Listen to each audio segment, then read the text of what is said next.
الحمد لله رب العالمين والعاقبة للمتقين والصلاة والسلام على رحمة للعالمين وعلى آله وأصحابه وأولياء أمته أجمعين. أما بعد فقد قال الله تبارك وتعالى في الكلام المجيد والقرآن الحميد: أعوذ بالله من الشيطان الرجيم. بسم الله الرحمن الرحيم.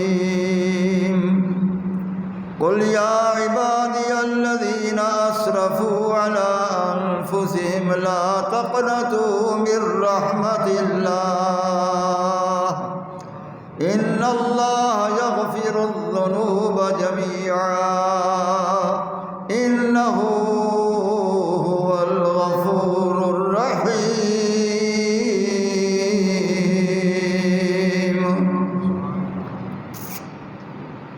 صدق الله مولانا العظيم وبلغنا رسوله النبي الكريم الحبيب الأمين ونحن على ذلك لمن الشاهدين والشاكرين والحمد لله رب العالمين. قال رسول الله صلى الله تعالى عليه وسلم: للصائم فرحتان: فرحة عند إفطاره وفرحة عند لقاء ربه، أو كما قال النبي صلى الله تعالى عليه وسلم. وقال رسول الله صلى الله تعالى عليه وسلم: التائب من الذنب كمن لا ذنب له، أو كما قال النبي صلى الله تعالى عليه وسلم.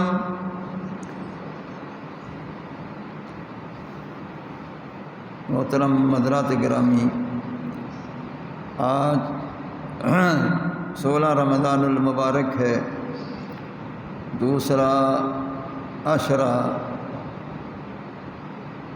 چل رہا ہے۔ رسول اللہ صلی اللہ تعالی علیہ وسلم نے فرمایا: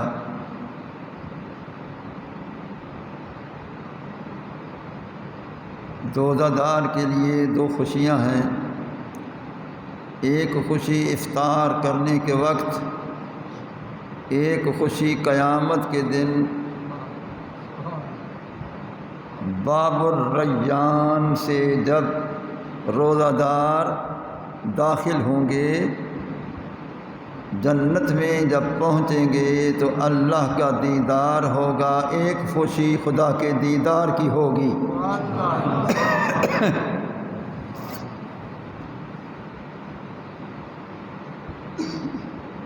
تو اس کے علاوہ رسول اللہ صلی اللہ علیہ وسلم نے فرمایا کہ اولہ رحمۃ واوسطہ مغفرۃ وآخرہ عتق من النار۔ فرمایا رمضان شریف کا پہلا عشرہ لگاتار اللہ کی رحمت کے برسنے کا عشرہ ہے، دوسرا عشرہ درمیان والا عشرہ یہ اللہ تعالیٰ کی طرف سے گناہ گاروں کی بخشش کرنے کا عشرہ ہے، تیسرا عشرہ جب آئے گا تو وہ دوزخ سے آزادگی کا وہ عشرہ ہے۔ یہ سارے انعامات امت محمدیہ علی صاحب الثناء والتحیہ کو حاصل ہیں، اس لیے کہ ہم کسی اور نبی کی امت نہیں، ہم اللہ کے حبیب کریم کی امت ہیں۔ وہ اپنے محبوب کی نسبت کو دیکھتا ہے کہ یہ میرے محبوب کے غلام ہیں، یہ کلیم اللہ کے غلام نہیں، یہ روح اللہ کے غلام نہیں، یہ دیگر انبیاء علیہ السلام کے امتی نہیں، یہ میرے محبوب کے امتی ہیں۔ اس لیے یہ سارے انعامات رسول اللہ صلی اللہ علیہ وسلم کے غلاموں کے لیے ہیں۔ یہ سارے انعامات رسول اللہ صلی اللہ علیہ وسلم کے غلاموں کے لیے ہیں۔ تو اتفاق یہ ہے کہ آج 16 رمضان شریف ہے، دوسرا عشرہ چل رہا ہے بخشش کا۔ اس کے علاوہ جو کل آنے والا دن ہے یہ 17 رمضان شریف ہے، یہ جنگ بدر میں رسول اللہ صلی اللہ علیہ وسلم کے غلاموں کی قربانی دینے کا وہ دن ہے، وہ جو کل آئے گا۔ تو دونوں ذکر مناسب ہیں کہ بخشش کا ذکر بھی کیا جائے اور بدریین صحابہ کرام عاشقان رسول کا بھی ذکر کیا جائے۔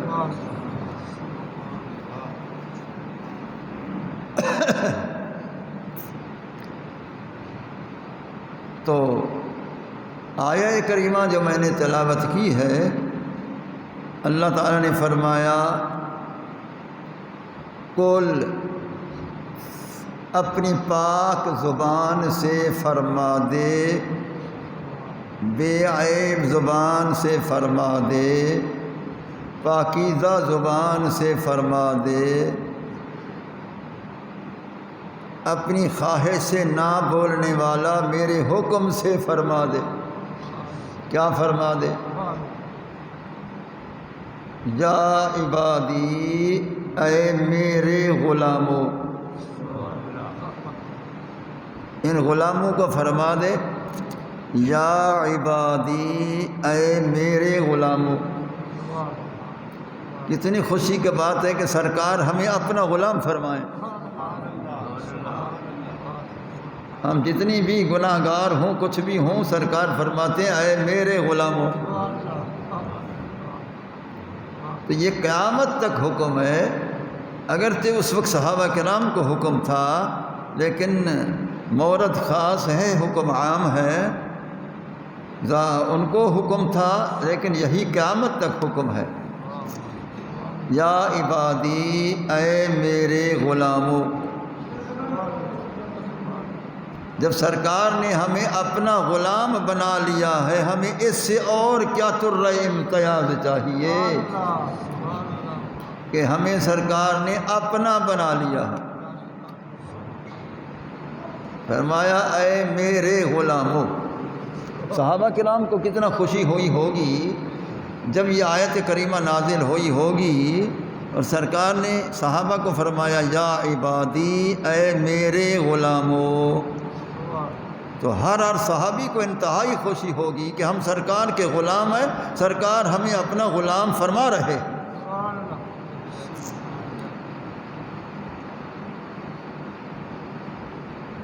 اس لیے سیدنا ابوبکر صدیق رضی اللہ تعالیٰ عنہ نے عرض کی تھی، جب سرکار نے فرمایا یا ابا بکر من انا ومن انت، ابو بکر آج تو مجھے پتا، کیا پتا کہ میں کون ہوں اور تو کون ہے۔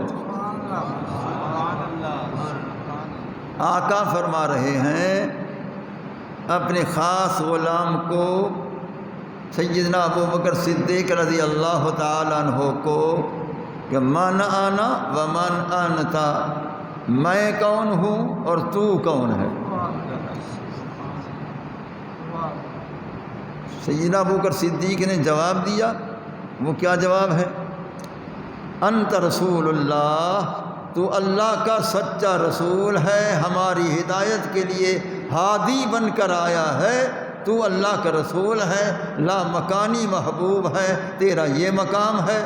اور مجھے پوچھتا ہے میں کون ہوں؟ انا عبدک و خادمک، میں تیرا عبد بھی ہوں، تیرا خادم بھی ہوں، نوکر بھی ہوں، تیرے در کا غلام بھی ہوں۔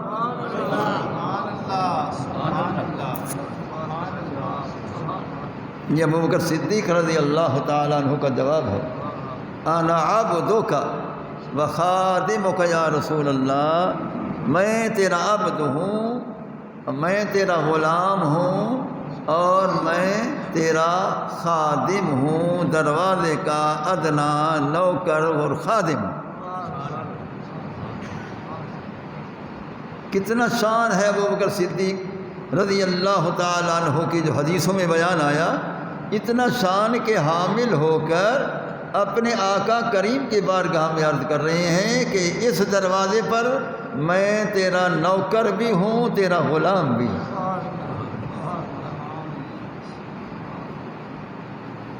تو دوسرے لفظوں میں وہ عرض کر رہے ہیں کہ پیارے میں عبد المصطفیٰ ہوں، اس تجھ مصطفیٰ کریم کا غلام ہوں۔ عبد المصطفیٰ یا عبد النبی، تجھ نبی کریم کا میں غلام ہوں۔ عبد الرسول، تجھ رسول کریم کا میں غلام ہوں۔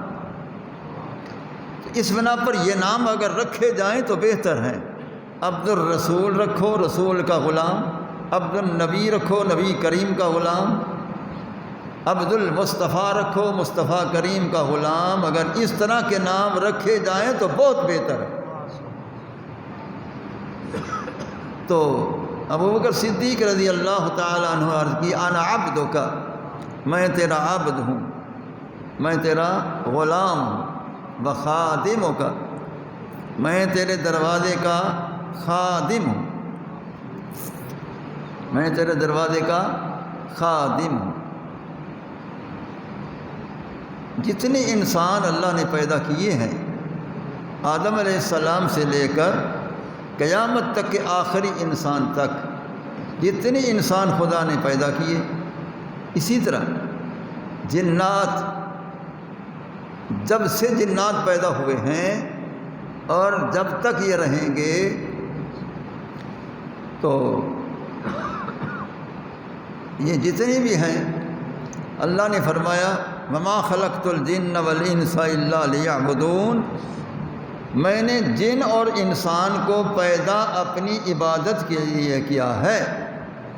ہماری وجہ تخلیق اللہ نے یہ بیان فرمائی کہ ان کو میں نے اپنی عبادت کے لیے پیدا کیا ہے۔ اب جو اپنے خدا کی عبادت کرتا ہے اس نے اپنی وجہ تخلیق سمجھی، جو نہیں کرتا ہے اس نے اپنے آپ کو بھی نہ سمجھا۔ فرمایا کہ میں نے انسان اور جن کو اپنی عبادت کے لیے پیدا کیا ہے۔ اب انسان اور جن اللہ کی عبادت کے لیے ہے، یہ وجہ تخلیق ہے، جنات کی بھی، ہم انسانوں کی بھی۔ دیگر انبیاء علیہم السلام وہ بھی اللہ کی عبادت کے لیے، ان کے صحابہ بھی اللہ کی عبادت کے لیے، ملائکہ جتنی ہیں سب اللہ کی عبادت کے لیے۔ بل عباد مکرمون، وہ عزت شان والے اللہ تعالیٰ کے وہ عبد ہیں، عبد خدا ہیں، لہذا وہ اللہ تعالیٰ کی عبادت کے لیے۔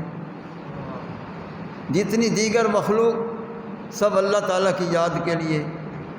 ایک شخصیت ایسی ہے کہ جس کی وجہ تخلیق، جس کی غرض تخلیق وہ کیا ہے، جس کو علامہ یوسف نبہانی رحمۃ اللہ علیہ نے جواہر البحار میں فرمایا، انما خلق جبریل علیہ السلام لخدمت النبی صلی اللہ علیہ وسلم، سب کو اپنی عبادت کے لیے پیدا کیا، حضرت جبریل علیہ السلام کو رسول اللہ کی خدمت کے لیے پیدا کیا۔ یہ انما تخصیص کے لیے ہے کہ واقعتاً اسی طرح ہے، اللہ وجہ تخصیص ہی طرح ہے کہ جبریل علیہ السلام کو اللہ نے اپنے محبوب کی خدمت کے لیے خادم بنا کر پیدا فرمایا۔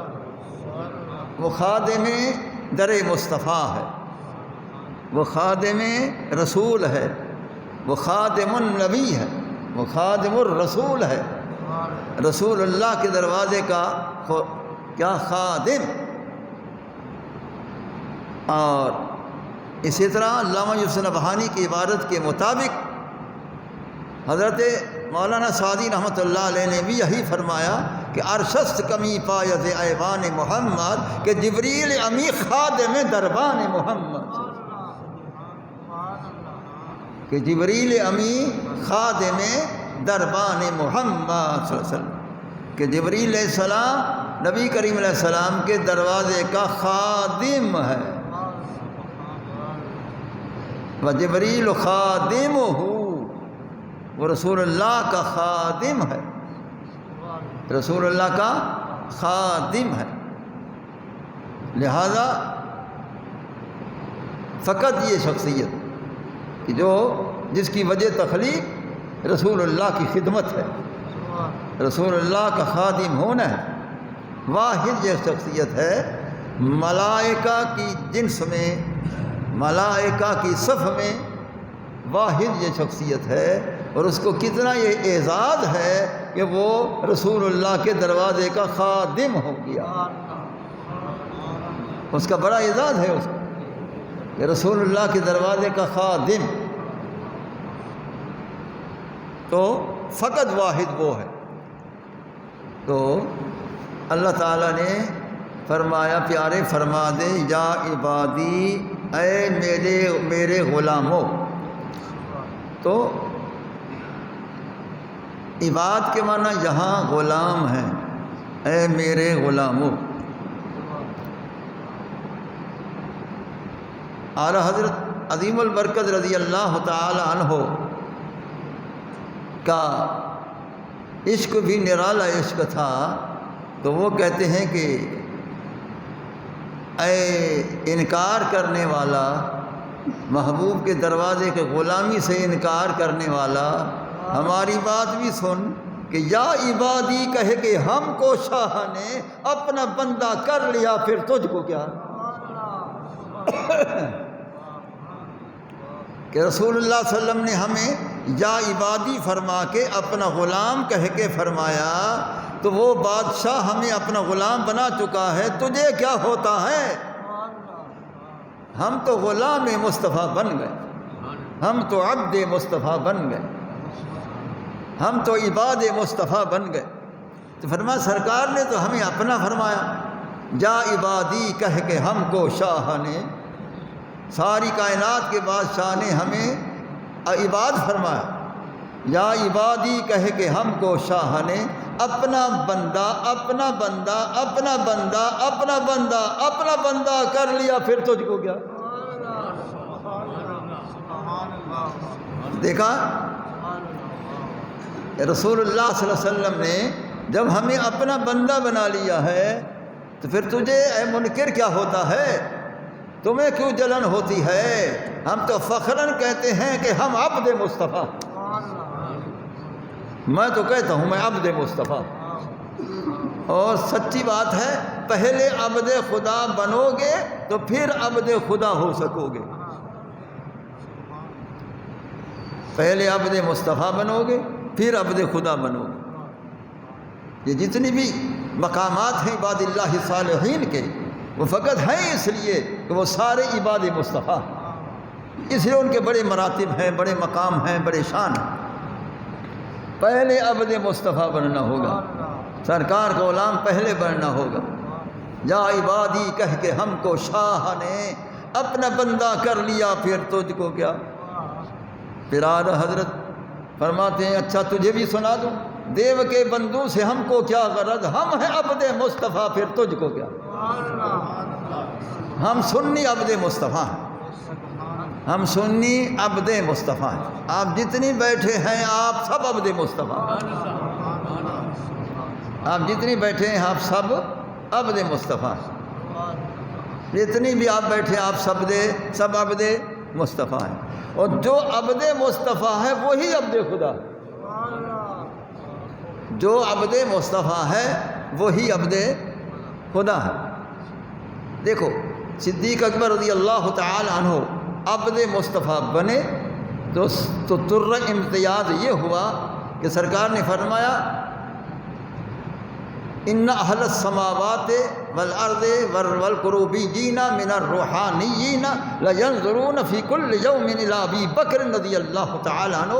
زمین و آسمان کی مخلوق خدا کے سارے فرشتے قروبیین روحانیین کے ایک دن نہیں، 2 دن نہیں، 10 دن، ہر دن ابو بکر صدیق کے چہرے کی زیارت کرتے.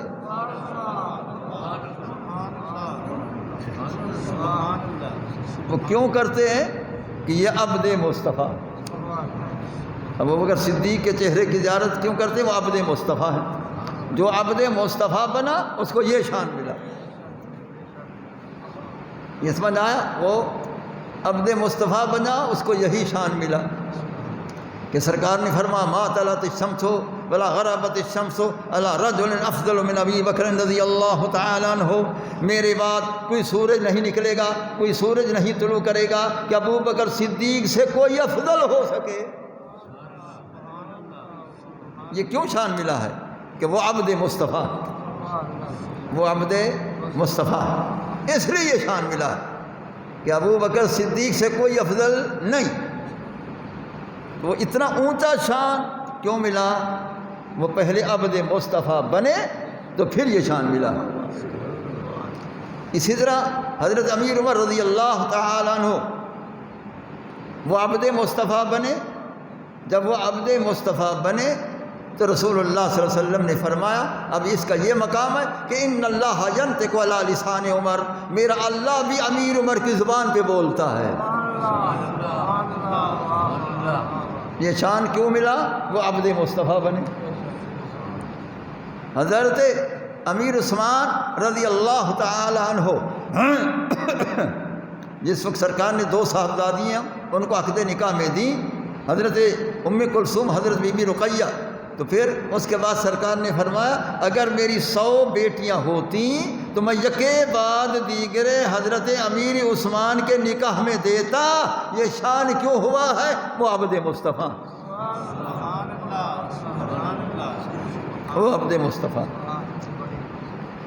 مولا علی کے متعلق سرکار نے فرمایا کہ من کنت مولاہ فعلی مولاہ، جس کا میں محبوب اس کا علی محبوب، جس کا میں مددگار اس کا علی مددگار، جس کے میں قریب اس کا علی قریب. یہ کیوں فرمایا؟ اس لیے کہ وہ عبد مصطفیٰ بنے ہیں تو پھر مولا کائنات بنے. اس لیے پہلے عبد مصطفیٰ، پھر یہ مقام ابو ہریرہ کو ملا، مقام ملا عبد مصطفیٰ. خالد بن ولید کو مقام ملا عبد مصطفیٰ. اسی طرح ہر صحابی کو شمار کرتے جائیں، ان کو جو جو مقام ملا اس لیے کہ وہ عبد مصطفیٰ.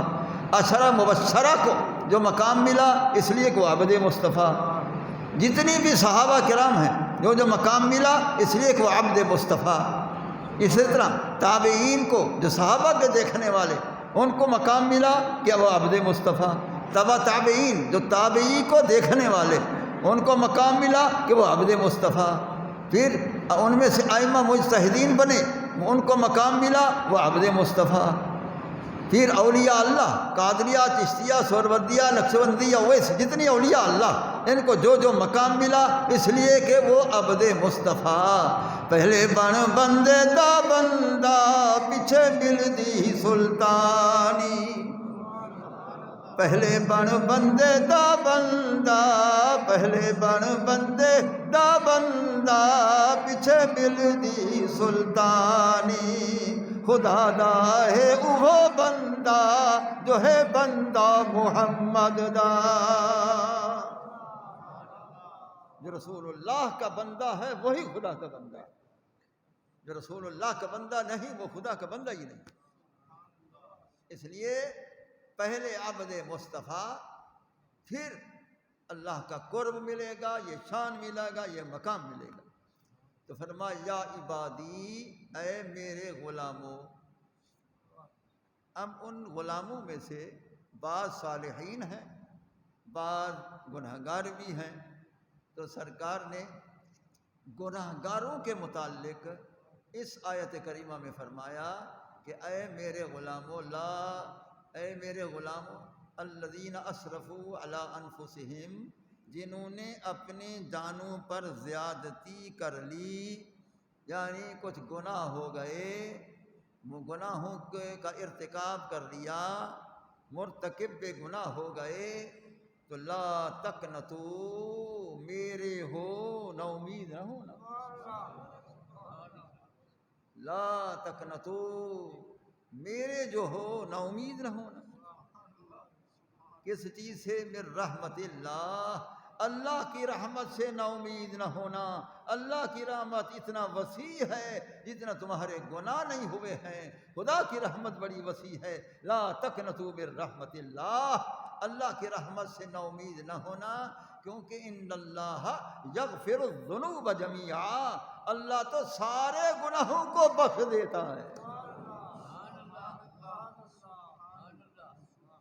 جتنے گناہ ہیں اللہ اسے بخش دیتا ہے، کیونکہ انہ هو الغفور الرحیم، کیونکہ بخشنے والا وہی، مہربان بھی وہی، اس لیے وہ بخش دیتا ہے۔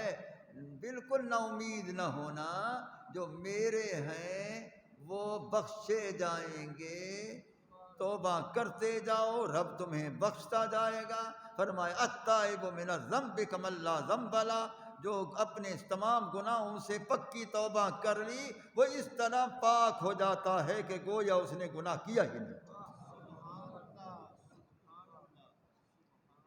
گویا کہ اس نے گناہ کیا ہی نہیں۔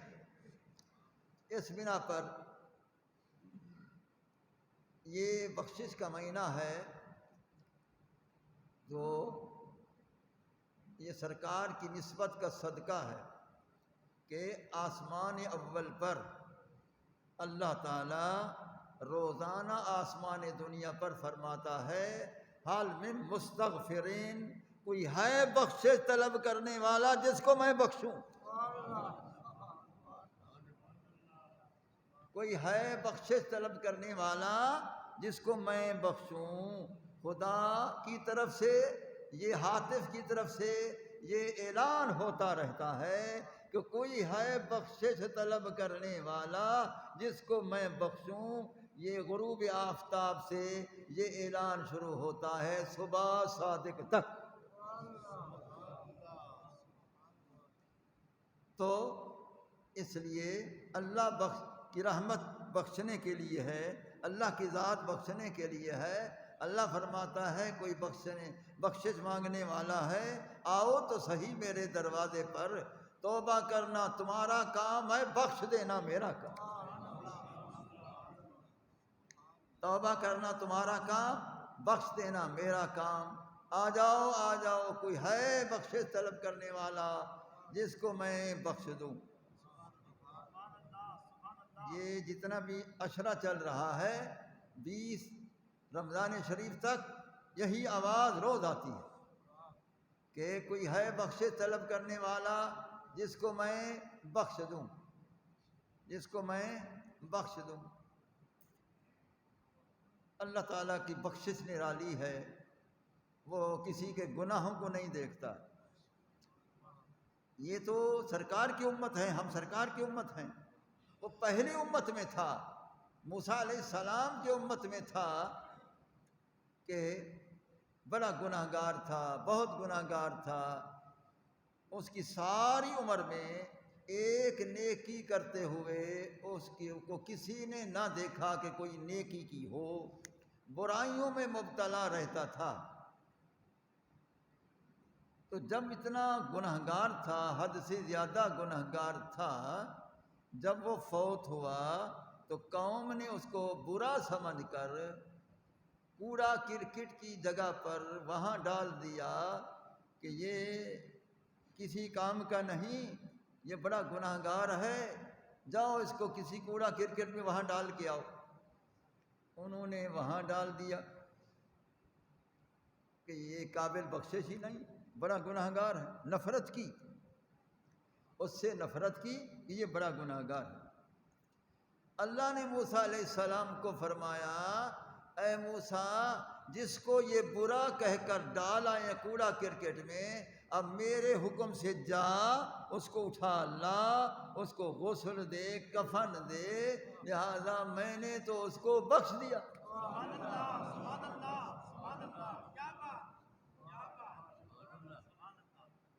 موسیٰ علیہ السلام عرض کرتے ہیں کہ یا اللہ میری قوم میں سے ایک آدمی بھی نہیں جو اس کی کسی ایک نیکی کی گواہی دے، سب کہتے ہیں بڑا گنہگار، بڑا گنہگار، بڑا گنہگار، جاؤ اس کو کوڑا کرکٹ کی جگہ پر ڈالو۔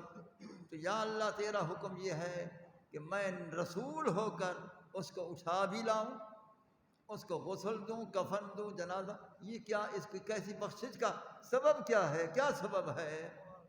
اللہ نے فرمایا اس کے ساری زندگی کے گناہ ایک طرف، ساری زندگی کے گناہ ایک طرف، ایک اس کا نیک عمل ایک طرف۔ وہ کیا ہے کہ جب تورات جو میں نے تجھ پر نازل کی ہے، جب تورات کو کھولتا تھا اس میں میرے نبی آخر زمان علیہ السلام کا نام اسم محمد صلی اللہ علیہ وسلم جب پڑھتا تھا چوم کر آنکھوں پر رکھتا تھا، میں اس محبت کو دیکھوں یا اس کے گناہ کو دیکھوں؟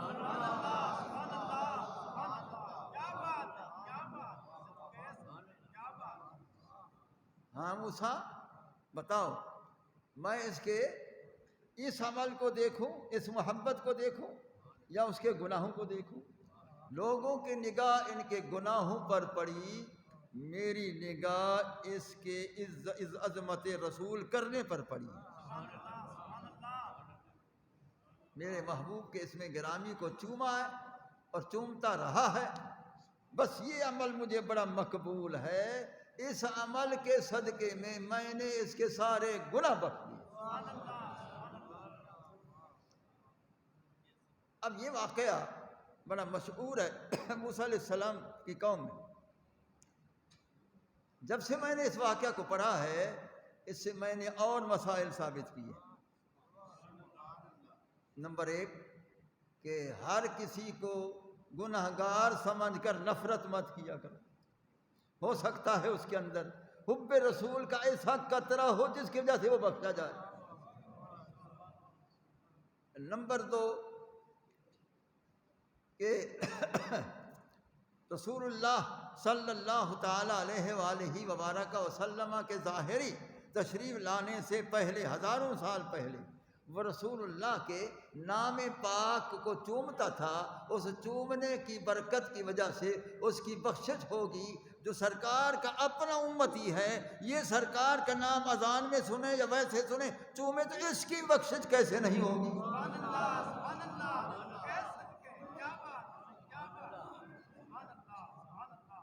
اس لیے یقین کرو رسول اللہ کے نام چومنے والے ہماری بخشش ہی بخشش ہے،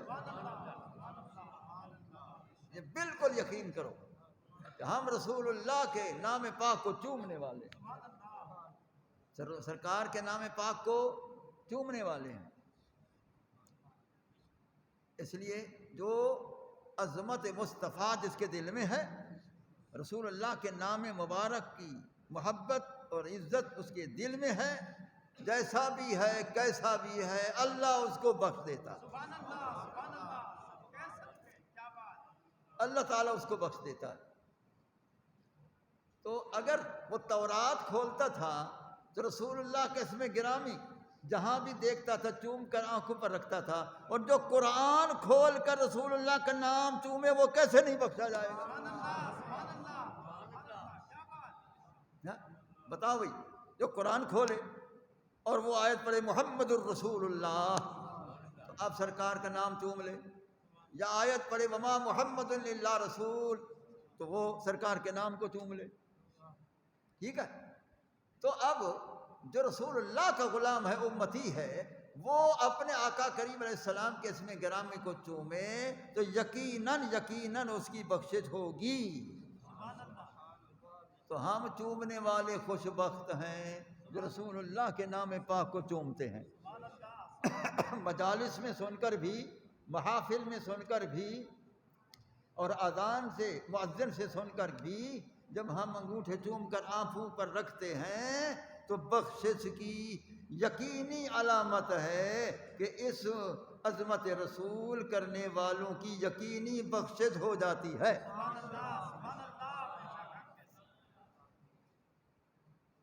اصل میں بات اور ہے. بات کیا ہے؟ ہم کیوں چومتے ہیں؟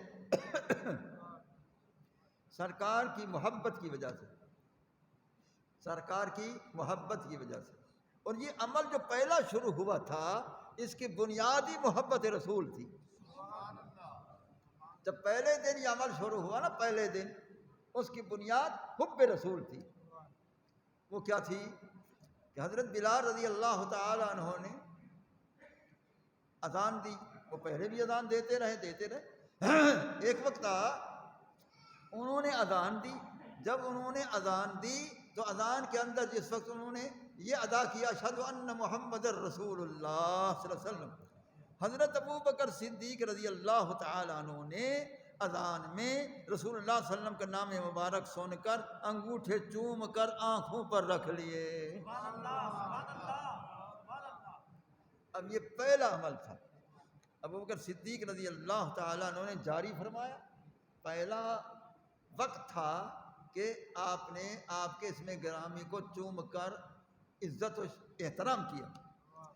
صحابہ نے جب دیکھا کہ ایک نیا عمل ہے تو سرکار سے عرض کی کہ پیارے، یہ ابو بکر صدیق جو ہیں نیا عمل کیا ہے کہ اذان میں آپ کا اسم گرامی آیا، انہوں نے انگوٹھے چوم کر آنکھوں پر رکھے ہیں، کیا یہ عمل صحیح ہے؟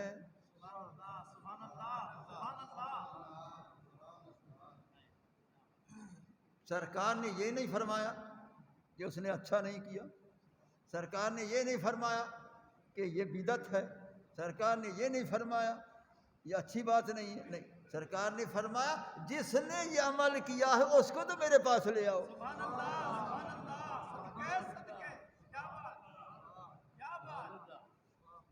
سرکار نے فرمایا جس نے یہ عمل کیا ہے اس کو تو میرے پاس لے آؤ، میں تو پوچھوں کہ ایسا تم نے کیوں کیا.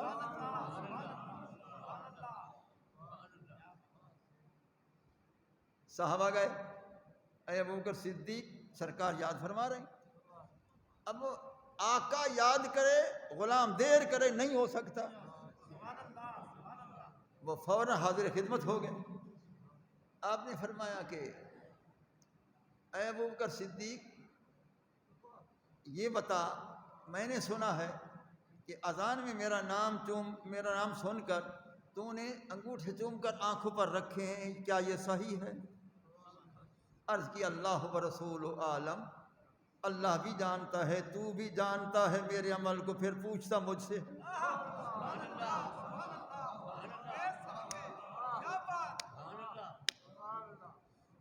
مولانا ناظم القادری سر ابو بکر صدیق عرض کرتے ہیں اللہ و رسول عالم، میرا اللہ بھی سب سے بہتر جانتا ہے، تو بھی میرے ہر عمل ظاہر باطن کو بہتر جانتا ہے. پیارے جانتے ہوئے مجھ سے پوچھتا ہے، اگر پوچھتا ہے تو پھر جواب بھی سن لے.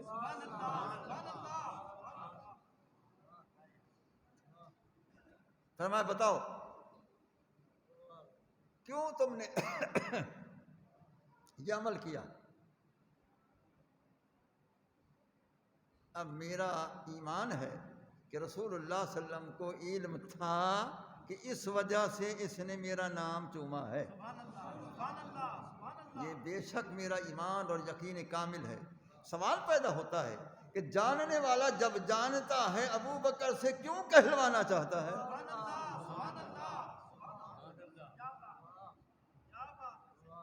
یہ بتاؤ بھائی، سرکار جب جانتے ہیں، وہ خود عرض کر رہے ہیں اللہ و رسول عالم، میں اتنے علم والا نہیں، تو عالم کائنات ہے، سب سے زیادہ جاننے والا ہے. تو بے شک وہ جاننے والے ہیں. کہ جاننے والا کیوں پوچھ رہا ہے؟ باوجود جاننے کے وہ اس لیے پوچھ رہا ہے کہ تاکہ یہ وجہ بتائے، اعلان ہو جائے کہ جو اس نے عمل کیا ہے میں تصدیق کرتا ہوں کہ یہ حق عمل ہے.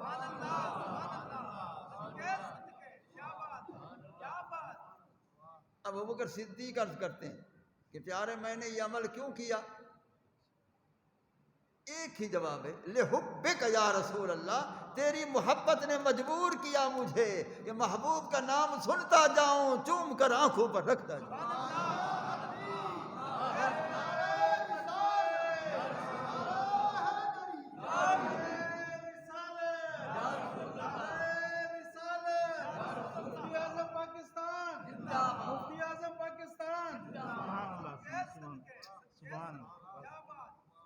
لحبک یا رسول اللہ صلی اللہ تعالی علیہ وسلم، پیارے تیری محبت نے مجھے تقاضا کیا ہے، تیری محبت نے مجبور کر دیا ہے کہ تیرا نام پاک سنتا رہوں، چوم کر آنکھوں پر رکھتا رہوں اور آنکھیں ٹھنڈی کرتا رہوں۔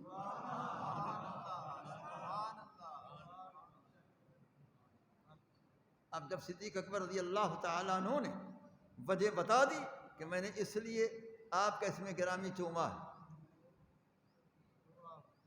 اب اس سے یہ بھی ثابت ہوا کہ رسول اللہ صلی اللہ علیہ وسلم بھی کوئی حکم نہ فرمائیں، اللہ تعالیٰ بھی کوئی حکم نہ فرمائے، اور عاشق اپنی طرف سے محبت کی بنا پر وہ عمل کرے تو جائز ہے۔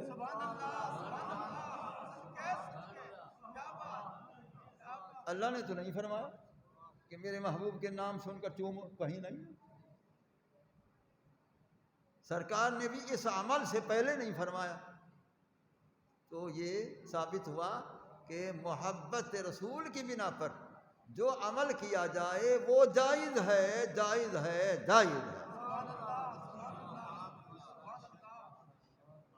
اب سرکار نے جب سنا کہ تو نے اس لیے یہ عمل کیا کہ میری محبت کی وجہ سے، اب میں اعلان کرتا ہوں، من فعل مثل حبیبی، جو شخص اس میرے محب کی عمل کی مطابق عمل کرے، میرا نام چوم کر آنکھوں پر رکھے، تو کیا ہوگا؟ کون تو شفیع و شہیدہ یوم القیامہ، قیامت والے دن اس کی گواہی بھی دوں گا، اللہ یہ میرا ہے۔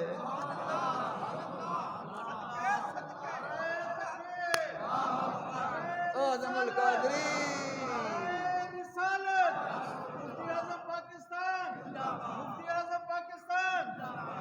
سبحان اللہ، سبحان اللہ بابا، ہاں بھائی، کنت لہو شفیع و شہیدہ، قیامت والے دن اس کی گواہی دوں گا کہ اے اللہ یہ میرا نام چومتا تھا، میرے نام کی عزت کرتا تھا، یہ میرا ہے، یہ میرا ہے، یہ میرا ہے، یہ میرا ہے، یہ میرا ہے، یہ بھی میرا ہے، یہ میرا ہے۔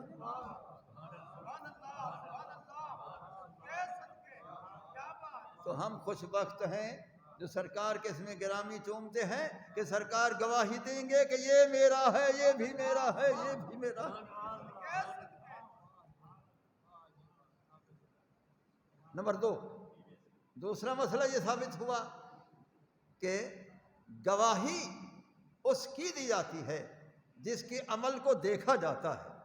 اب سرکار تو روضہ اطہر میں ہے اور سرکار فرماتے میں گواہی دوں گا، معلوم ہوا قیامت تک کے نام پاک کو چومنے والوں کا سرکار کو ہر وقت علم ہے، علم ہوتے ہوئے فرمائیں گے اس نے بھی یہ عمل کیا، میں گواہی دیتا ہوں، اس نے بھی یہ عمل کیا، میں گواہی دیتا ہوں، اس نے بھی یہ عمل کیا، میں گواہی دیتا ہوں، یہ بھی میرا، یہ بھی میرا، یہ بھی میرا، یہ بھی میرا۔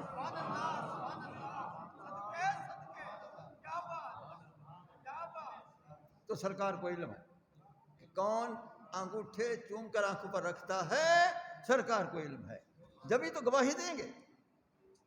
شہادت کے اندر گواہی دینا عینی گواہی معتبر ہے، جو آنکھوں سے ہو وہی شاہد صحیح ہے۔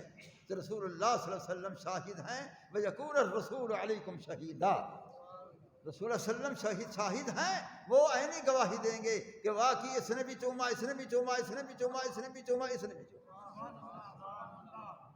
تو 1400 سال ہو گئے، نبی کریم کے نام کے چومنے والے آ رہے ہیں، اب بھی ہیں، قیامت تک رہیں گے، سرکار کو قیامت تک کے سب کا علم ہے۔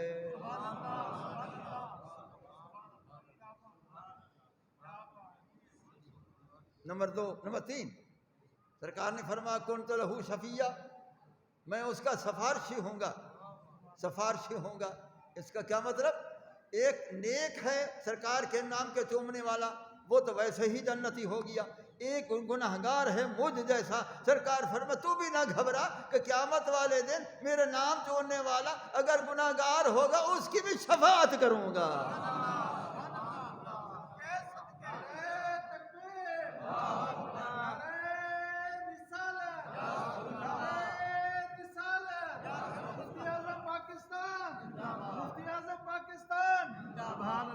اس کی بھی شفاعت کروں گا، اس کی بھی شفاعت کروں گا۔ ارے میں گناہگار، میری سفارش ہوگی، مجھ جیسا کوئی اور گناہگار اس کی بھی سفارش ہوگی، مجھ جیسا اور کوئی گناہگار اس کی سفارش ہوگی۔ جس قدر گناہگار بھی ہوں گے لیکن اور کچھ نہ صحیح سرکار کے چومنے والے ہوں گے، سب کی سفارش ہوگی، سرکار سب کی سفارش کریں گے، آپ کی سفارش قبول کی جائے گی، آپ کی سفارش سے نام پاک کو چومنے والے جنت میں داخل کیے جائیں گے۔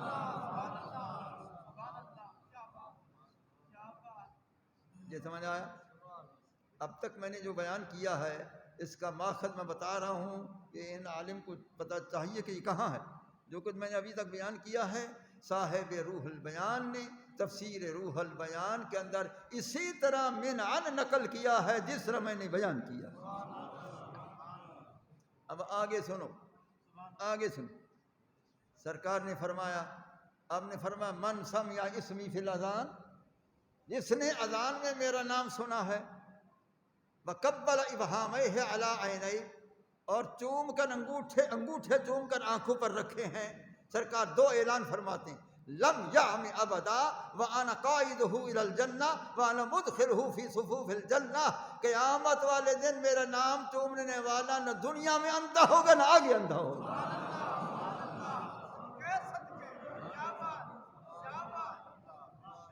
میرا نام چومنے والا لم یعم ابدا، ہمیشہ کے لیے وہ اندھا نہیں ہوگا، وہ یقین کر لو وہ اندھا نہیں ہوگا، وہ اندھا نہیں ہوگا۔ اس سے برعکس کیا ثابت ہوا؟ جو نہیں چومیں گے وہ اندھے ہوں گے۔ ایسا ہوا کہ نہیں؟ جو نہیں چومیں گے وہ اندھے ہوں گے۔ اب دنیا میں آنکھوں والے وہاں اندھے ہوں گے، وہ اللہ کی بارگاہ میں عرض کریں گے مولا ہم تو بڑے بڑے بڑے آنکھوں والے تھے، تو نے اندھا کر دیا۔ قیامت کے دن یہ کہیں گے۔ یہ سمجھ آیا؟ من کان فی هذه اعمی وهو فی الآخرة اعمی واضل سبیلا قال رب لم حشرتنی اعمی وقد كنت بصیرا قال كذلك اتتك آیاتنا فنسیتها وكذلك اليوم تنسى۔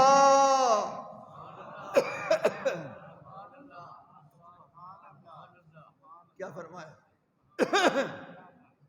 وہ کہیں گے اللہ ہم دنیا میں آنکھوں والے تھے، تو نے آنکھوں، اللہ نے فرمایا میں نے تمہارے دل کا اندھا وہاں بھی کر دیا تھا، جو اندھا دنیا میں وہی آخرت میں اندھا، کہ یا اللہ کیوں ہم کو اندھا کیا؟ اللہ فرماتا ہے میں نے آیتیں بھیجی محبوب کی شان کی، تو نے بھلایا، عمل نہیں کیا، شان نہیں پہچانی، آج ہم نے تمہیں بھلا دیا، جاؤ جہنم۔ لم یعمی ابدا، وہ اندھا نہیں ہوگا، ایک اعلان۔ دوسرا وَأَنَا مُدْخِلُهُ فِي صُفُوفِ الْجَنَّةِ، جو میرے نام پاک چومنے والے ہوں نا قیامت والے دن میدان حشر میں، ان سب کو اکٹھا کر کے میں جنت والوں کی صفوں میں داخل کروں گا۔ وَأَنَا مُدْخِلُهُ فِي صُفُوفِ الْجَنَّةِ، میں ان کو جنتیوں کی صفوں میں داخل کروں گا۔ وفی روایت، ایک روایت میں وَأَنَا قَائِدُهُ إِلَى الْجَنَّةِ، میں ان کا ہاتھ پکڑ کر خود جنت میں داخل کروں گا۔ اب وہ نام پاک چومتا تھا، اس کی بخشش ہو گئی۔ موسیٰ علیہ السلام کے زمانے میں وہ گناہگار تھا، بدکار تھا، جو کچھ تھا، لیکن ایک عمل تھا کہ رسول اللہ صلی اللہ علیہ وسلم کا نام پاک چومتا تھا اور وہ بخشا گیا، اللہ تعالیٰ نے اس کے گناہ سارے بخش دیے اس ایک عمل کی بنا پر۔ تو موسیٰ علیہ السلام کے اللہ اکبر دور میں ایک اور شخص تھا، وہ ایک جذب کی حالت میں تھا، وہ کہہ رہا تھا کہ اے اللہ تو اگر میرے سامنے ہوتا تو میں بڑی خدمت کرتا اور تیرے زلفوں کو کنگھا بھی دیتا، میں اس طرح خدمت کرتا، اس طرح خدمت کرتا۔ وہ اپنی لگن میں بیٹھا ہوا تھا، حالانکہ اللہ ان سے پاک ہے، یہ زلفوں سے ان سے پاک ہے خدا، لیکن وہ اپنی محبت کی لگن میں کہہ رہا تھا۔ تو موسیٰ علیہ السلام بڑے جلالی تھے، موسیٰ علیہ السلام نے فرمایا اے بندہ تو کیا کہہ رہا ہے، کس کو کس کے لیے کہہ رہا ہے؟ اللہ تعالیٰ اس سے پاک ہے، تو کیا کہہ رہا ہے؟ آپ ناراض ہونے لگے، جلالی تھے۔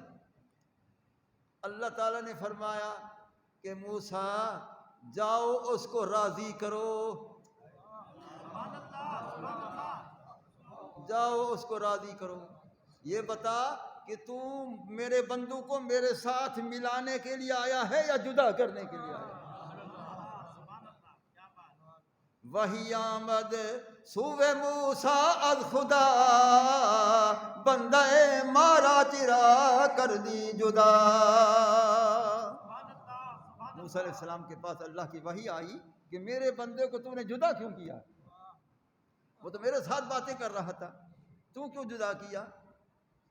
اللہ تو برائے وصل کردن آمدی، نئے برائے فصل کردن نامدی۔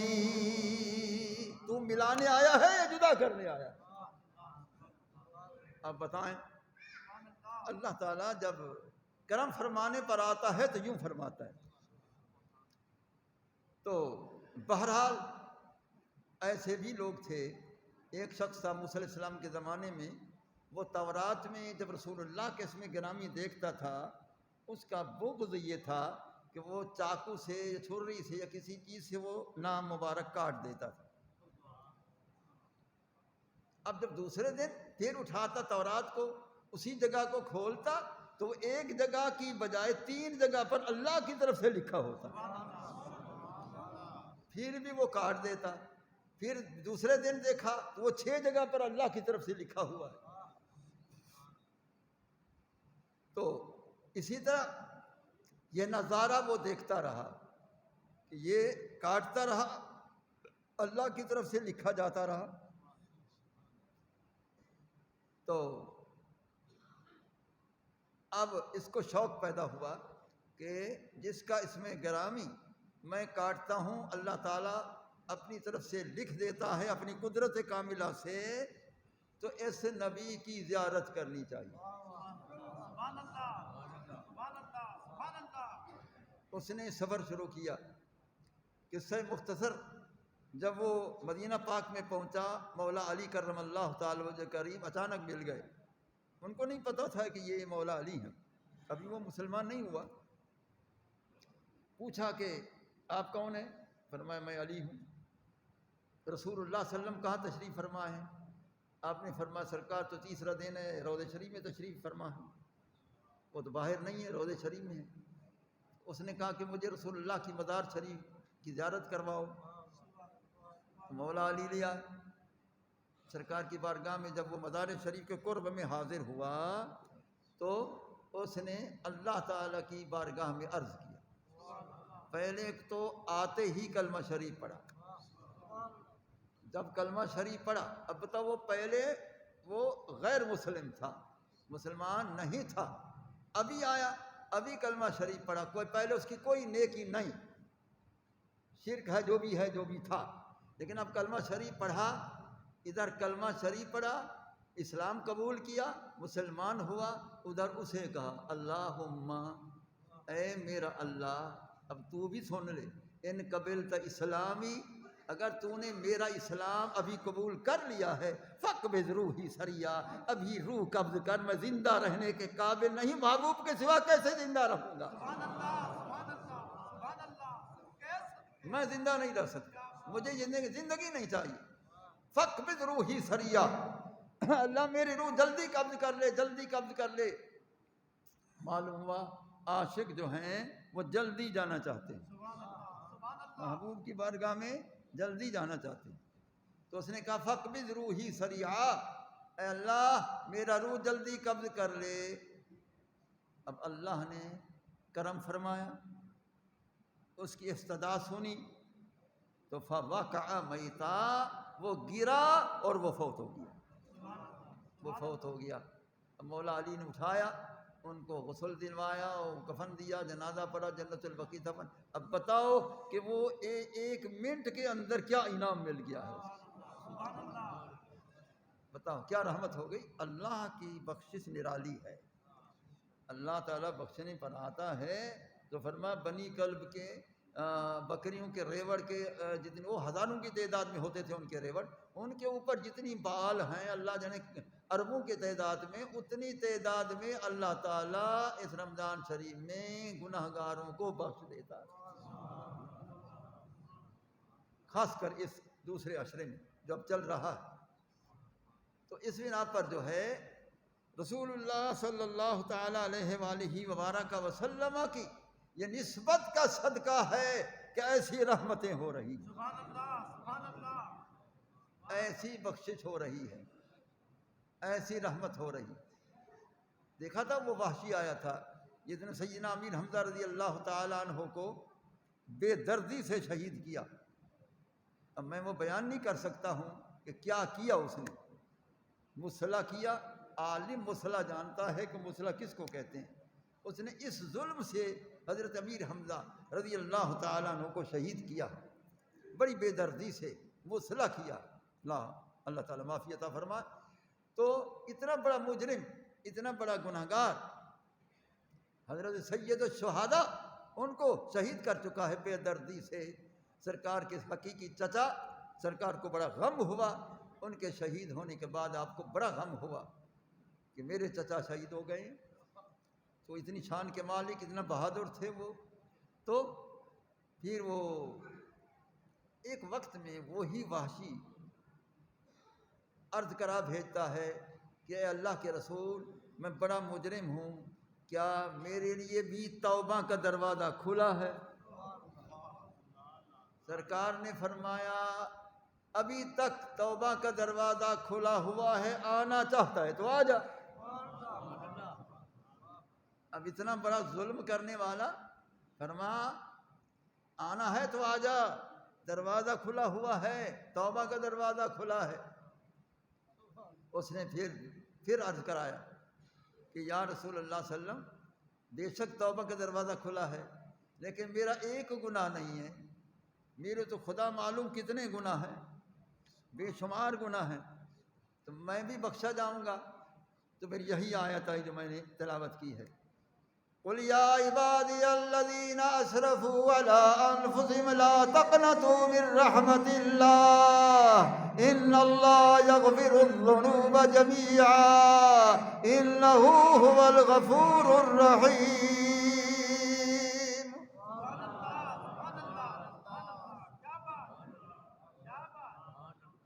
کہ نا امید نہ ہو جاؤ اللہ کی رحمت سے، اللہ تعالیٰ سارے گناہ بخش دیتا ہے، آدھا گناہ بخشے جائیں گے۔ اب وہ آ جاتا، گناہ بخشے جاتے۔ پھر اس نے کہا اب دیکھو پھر کیا کہتا ہے کہ یا رسول اللہ صلی اللہ علیہ وسلم، میں بڑا مجرم ہوں، بہت مجرم ہوں، بڑے گناہ کیے ہیں، میں چاہتا ہوں کہ میری برائیاں بھی نیکی میں تبدیل ہو سکتی ہیں، میری برائیاں بھی نیکیوں میں تبدیل ہو سکتی ہیں۔ تو اللہ نے یہ آیت نازل فرمائی، من تاب وآمن وعمل عملا صالحا فأولئک یبدل اللہ سیئاتہم حسنات وکان اللہ غفورا رحیما۔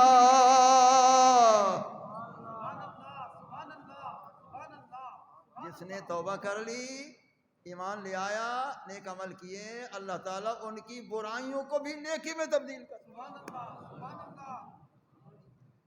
اب یہ سب کچھ سن کر منوا کر وہ آیا، کلمہ شریف پڑھا، اب وہ صحابی رسول بن گیا۔ اب وہ پہلے وحشی تھا، اب حضرت وحشی بن گیا، صحابی بن گیا، وہ سارے گناہ ختم ہو گئے، کلمہ شریف پڑھ لیا، اسلام میں آ گیا، غلام بن گیا۔ لیکن سرکار نے کیا فرمایا؟ فرمایا تو گیا ہے، مسلمان بھی تو ہو چکا ہے، توبہ بھی دروازہ توبہ کھلا ہوا ہے، لیکن مجھے اپنے چچا کی غیرت سامنے آ جاتی، جس طرح تو نے ان سے کیا تھا، ان کے ساتھ کیا تھا، بس تو بیٹھا کر مجلس میں، لیکن میری پشت کے پیچھے جا کر بیٹھا کر، سامنے نہ بیٹھا کر، مجھے وہی وقت یاد آتا۔ لیکن ایسے کی بھی بخشش ہو گئی۔ اللہ تعالیٰ کی بخشش نرالی ہے، جس کو بھی بخش دے۔ تو اس لیے رسول اللہ صلی اللہ تعالیٰ علیہ وآلہ وبارک وسلم کی ذات گرامی کی نسبت کا صدقہ ہے کہ یہ اشرا جو چل رہا ہے رات دن بخشش ہی بخشش ہو رہی ہے، بخشش ہی بخشش کا ہے۔ اپنے گناہوں کا احاطہ کیا کریں کہ ہم نے دنیا میں کیا کیا تھا۔ کوئی بدکاری نہیں ہوئی، کوئی زنا تو نہیں ہوا، کوئی اور بدکاری نہیں ہوئی، کوئی اور گناہگار نہیں بنے ہو، کیا کیا اپنا احاطہ کرو۔ اور کبھی یہ بھی سوچا کرو کیا میں نے کسی سے زیادتی تو نہیں کی، کسی کو بلا وجہ میں نے مار پٹائی تو نہیں کی، کسی کی جان پر ظلم تو نہیں کیا۔ تو یہ بھی سوچا کرو، اللہ سے معافی مانگو کہ اللہ میں نے فلاں سے زیادتی کی ہے، تو بھی معاف کر دے، اگر وہ زندہ ہے تو اس سے جا کر معافی لے لے۔ رسول اللہ صلی اللہ علیہ وسلم نے ہمیں یہی تعلیم للامت کے لیے فرمایا تھا۔ ایک وقت میں آخر میں فرمایا، اے میرے صحابہ، اگر میں نے کسی پر زیادتی کی ہو آؤ مجھ سے بدلہ لے سکتے ہو۔ سید کائنات ہیں، ساری کائنات کے آقا کریم ہیں، اللہ کے محبوب ہیں، اللہ کے حبیب کریم ہیں۔ فرمایا کسی سے بدلہ، میں نے کسی سے زیادتی کی ہو بدلہ لے لو۔ صحابہ اٹھ کر ہاتھ باندھتے، پیارے آپ کا تو احسان ہے، بے شمار احسان ہیں، آپ نے کس پر کیا زیادتی فرمائی ہے؟ فرمایا اگر پھر بھی کوئی ہو وہ کھڑا ہو جائے۔ حضرت عکاشہ رضی اللہ تعالیٰ عنہ کھڑے ہو گئے، یا رسول اللہ صلی اللہ علیہ وسلم میرے جسم پر زیادتی ہو گئی تھی، میں بدلہ چاہتا ہوں۔ سنو بھائی،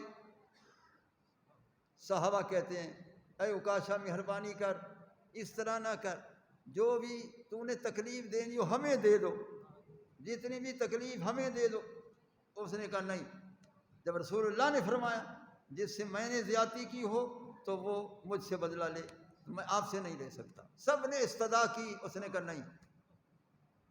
آپ نے فرمایا ہاں عکاشہ کیا میں نے زیادتی کی ہے؟ پیارے میں گھوڑے پر تھا، آپ بھی اونٹنی پر تھے، تو میرا گھوڑا قریب یا میری اونٹنی قریب گزری، آپ نے جو ہنٹر مارا وہ میرے اس کو نہ لگا، مجھے لگا، میری جان کو لگا، تو پیارے یہی بدلہ ہے، لینا ہے میں نے۔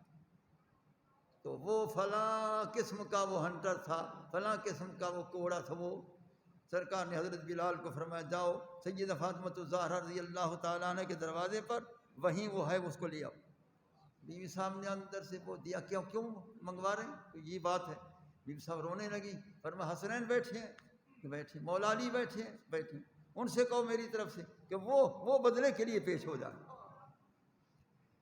حضرت عکاشہ تو آپ نے فرمایا کہ عکاشہ لے لو، یہ جتنا میں نے تکلیف دی ہے تو مجھے تکلیف دے لے۔ اب صحابہ کا کیا حال ہوگا، مولا علی کا کیا حال ہے، حسنین کریم بہن کا کیا حال ہے، لیکن وہ عکاشہ عرض کرتا ہے کہ پیارے جس وقت آپ نے مجھے وہ چابک لگایا تھا تو میرے جسم پر یہ قمیص نہیں تھا، میرے جسم پر قمیص نہیں تھا، آپ کے جسم اقدس پر تو قمیص مبارک ہے۔ سرکار نے فرمایا ہم قمیص ہٹاتے ہیں۔ اب اس وقت کیا حال ہوگا صحابہ کا، خوب اندازہ کریں۔ سرکار نے جب اپنی پشت مبارک سے کرتا اوپر کیا تو اس نے کیا تکلیف دینی تھی، کیا بدلہ لینا تھا، فوراً دوڑ کر آپ کے دو کندھے مبارک کے درمیان جو مہر نبوت تھی اس کو چوم لیا۔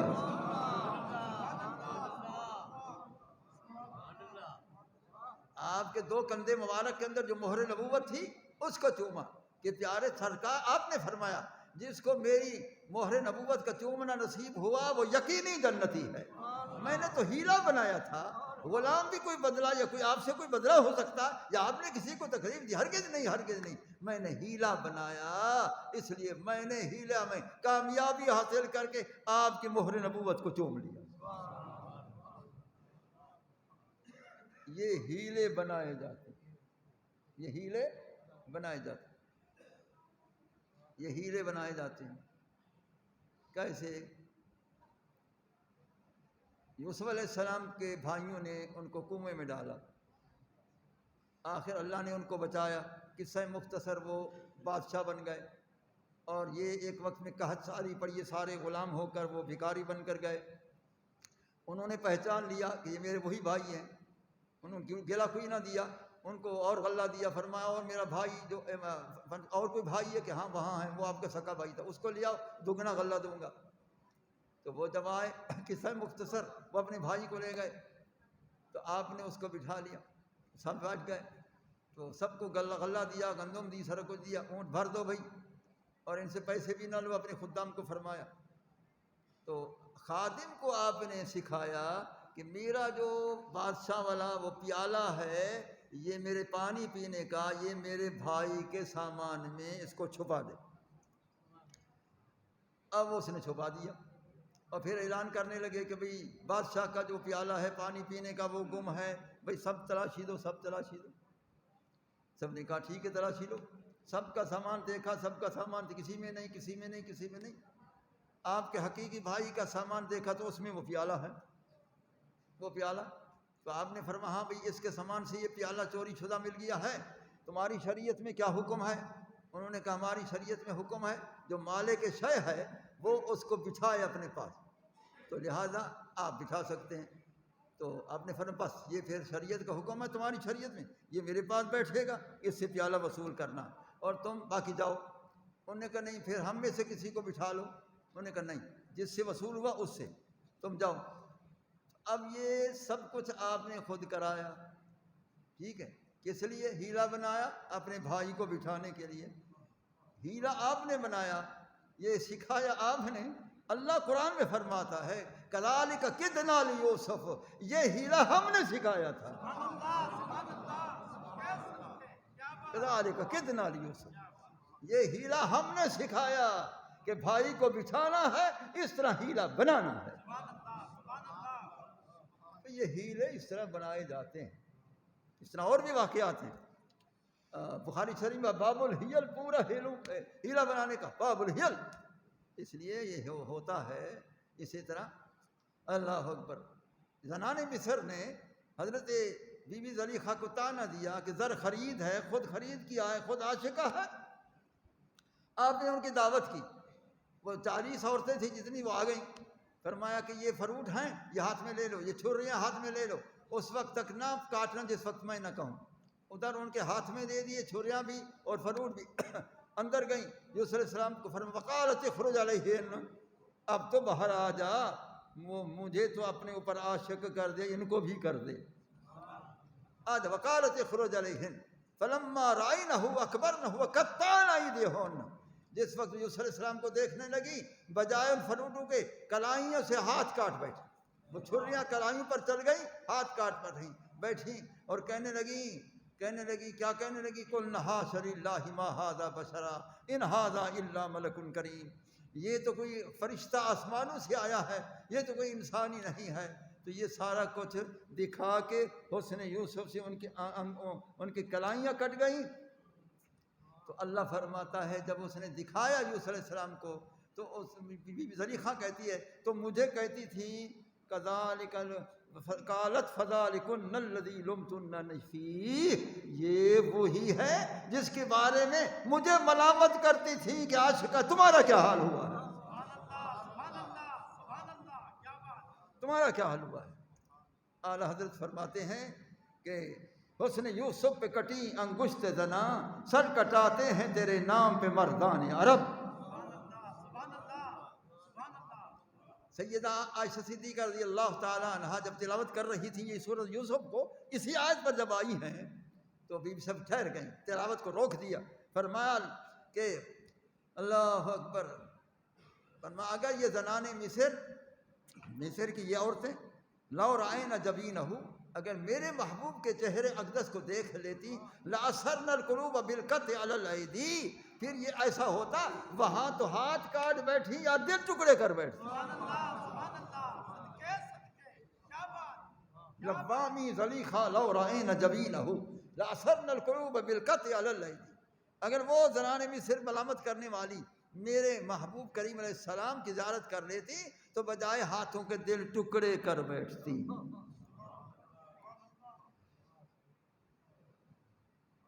ابھی میں یہ بیان کر رہا تھا تو میرے خیال میں آیا کہ جتنا عاشقہ سیدہ عائشہ صدیقہ ہے جو کہہ رہی ہیں کہ دل ٹکڑے کر بیٹھتی، تو کیا ان کا دل ٹکڑے تھا؟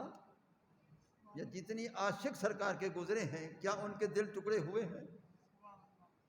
بی بی صاحب فرما رہی، یاد رکھیں کہ وہ ان کے اندر کا حال ان کو علم ہے، ہم کسی کے اندر کے حال کو نہیں جانتے۔